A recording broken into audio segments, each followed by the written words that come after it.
Hi everyone, my name's Erika and this is Jenny. We have chosen to do our excursion at the Royal Botanical Gardens and the Ian Potter Foundation Children's Garden. So a visit to the Royal Botanical Gardens is an ideal excursion for early childhood groups and well recognised as an enjoyable hands-on excursion that meets the needs of children aged 4 to 5 years. The experience immerses children in the wonderful sensory and imaginary world of plants, while looking at the important role that plants play in our lives. We believe that we all need to take responsibility for the caring for our environment and ourselves, and that we learn to do this through understanding that comes from direct experience with situations and environments that have potential risks. So the Ian Potter Foundation Children's Garden is a perfect place for kids who love to get their hands dirty in the garden. There are lots of fun places to explore, including a ruined garden, a meeting place that has water that sprays out in the summer, a wetland, a bamboo forest, a gorge, and even a kitchen garden where the children can go and eat lots of yummy vegetables. The children's garden is an interactive educational environment where all the children of all ages, backgrounds, physical abilities, and and cultures can play and explore and discover natural world around them. So we're gonna go through our poster now with you. So this is our poster. So this here is a heading and all that stuff. So we've got over here the times. So we've chosen to go to the 10:15 to 12 p.m. Time slot, just because it's so that children are able to play after we have the excursion, so they can do what Jenny had just mentioned and explore the garden and get their hands dirty, get them to play around. We've also got here the transport, which is a chartered bus, a meeting point, information for parents, and clothing and footwear that they're going to have. Yeah.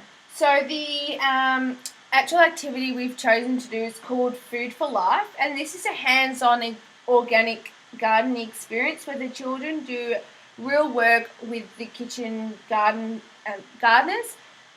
They explore connections between plants and food, and they can see where their food comes from and how they grow it and how it actually gets to our plates. So they get to garden, dig and harvest, taste the food that they're picking, and even have play in kitchens and cafes making mud pies and pumpkin scones. And they can also go on discovery walks around the gardens and just really get to explore what's out there. We've got activities here for post and pre-excursions. So for the pre-excursions, we're going to discuss with the children about the gardening experiences that they've had, what plants they've helped grow, who they worked with, and what tools they use. It's important we have this discussion because they will be handling tools as they plant and all that stuff in their garden, and also did they eat their produce? So they could, what we're planning to do is they're going to make a memories class book called In My Garden, where we ask children to draw the tools that they know and what their uses are. So using their previous knowledge, also safety rules, which is especially important. So the post excursion, we're going to talk about the vegetables. So it's called Yummy Vegetables. And it's asking children about their favorite or not so favorite vegetable. We're going to be planting radish seeds for a very short short time, because they've got short harvest time. Or beans or something of that sort. And this will invite children to bring one vegetable each from their home and make a mystery vegetable soup or salad. So they get to taste it and eat it, and it's really great because it's hands-on and they're using the skills that they've gotten from the garden, the kitchen garden that they did in the excursion. Yeah. So during and after the excursion, we also have I think they're called A Garden of Rhythm and Rhyme, where we'll just show you here. They've actually got lots of different songs available which have hand actions and you can use musical instruments. So these are here because they help the students connect music and sound with the nature outside, and they can listen to responses of their landscapes through movement and music making and exploration of plants as instruments and rhymes inspired by them. So I think it's a really good hands-on way for them to really get into nature, but through music. So in this section here, we've got major risks, and we've only touched on a small amount, mainly because it's got something to do with our excursion. So we've got here exposure to small animals and insects that I'll briefly touch on, so such as swooping birds and possibility of insect bites. But over here, this is all taken from the website, and we stuck it on here because we think that it's really important, because it's got, not only does it have the risks, but it's got the strategies to help you. So for the swooping birds, it just says here, ensure students are adequately supervised around the wildlife. So don't chase the birds, don't feed them to attract them. Over here, this is an important one because we're going to be doing a lot of gardening. It says contact with soil, potting mix and plants, and it's also just about getting them to wash their hands afterwards, contact with their food after they have after they plant stuff. So yeah, washing their hands, and they've got facilities there as well. And here they've got falling from rocks in the garden. They've actually got rocks that children can climb on, but they've got soft padding at the bottom, and that's obviously there so that children can play in the garden and they can play safely. Yeah. So the centre, when we went, showed lots of objectives, and some of them were that they really wanted the children to experience and enjoy the nature and the beauty of the gardens around them. So they really wanted them to get in and be hands-on. They wanted to inquire and apply general knowledge related to the plants and animal interaction and life cycles. So they wanted to bring in their previous knowledge and really bring what they know and try and learn more upon that. Use senses of basis for exploration. Explore the gardens through the mediums of art, music, drama, and gardening and storytelling. So this again brings back to our songs here that they can do, but also expanding it with other mediums. To be exposed to simple botanical words and concepts, so the gardeners will actually use the correct terms, and hopefully the children will learn and pick up on those and value and learn how to care for the environment. So we hope that this excursion will really teach the children to care for their environment out there and actually be sustainable in the future, and educate their parents, which then will ricochet on and everyone will become a sustainable and hopefully make the planet better. So we've got the early years learning framework here. So we're going to read some of the things that we found, the information that we found, and what we think that really excursion relates to it. Yeah. So we've got well-being. So a healthy diet is essential for healthy living. Early childhood settings provide many opportunities for children to experience a range of nutritious foods and learn about food choices from early childhood professionals and other children. And that really isn't the essence of what they're going to do in Food for Life, because they explore the different types of foods. They get to plant them, grow them, and they even get to taste them. And I think that's fabulous.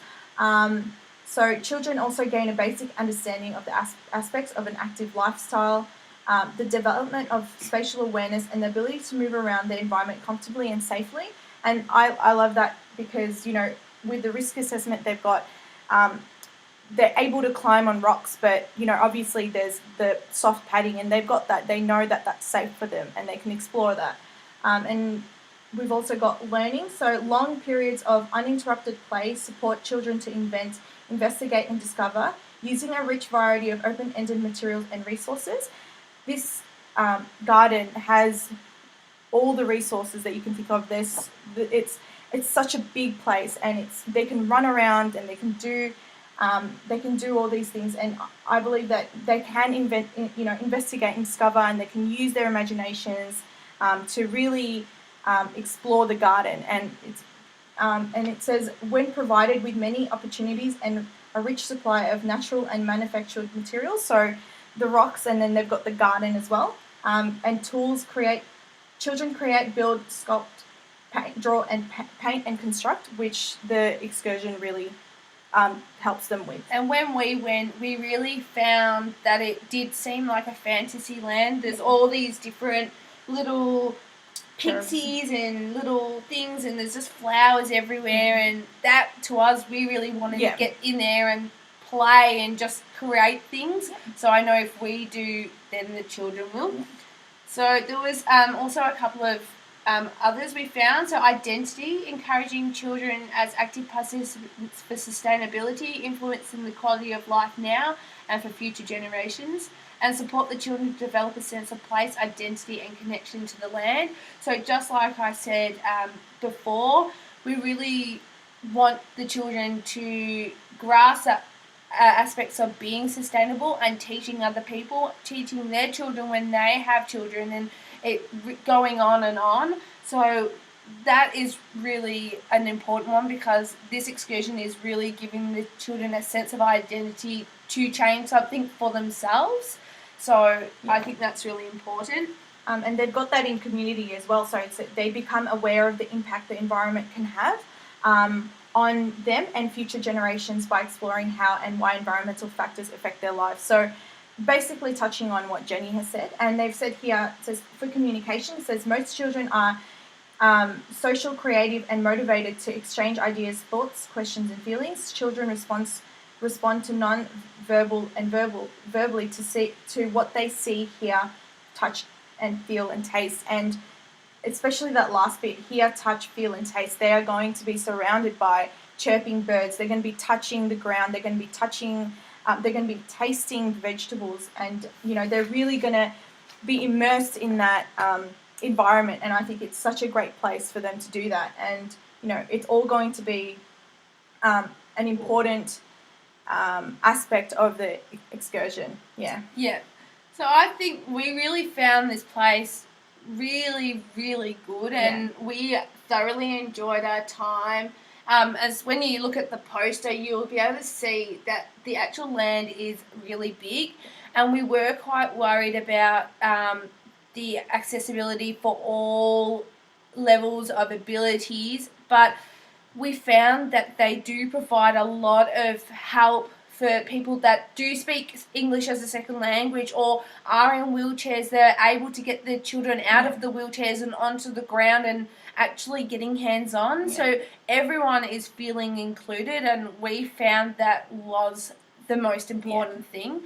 So we really, really like this place. Okay, so thank you for listening, and we hope that you liked the presentation. Thank you. See ya.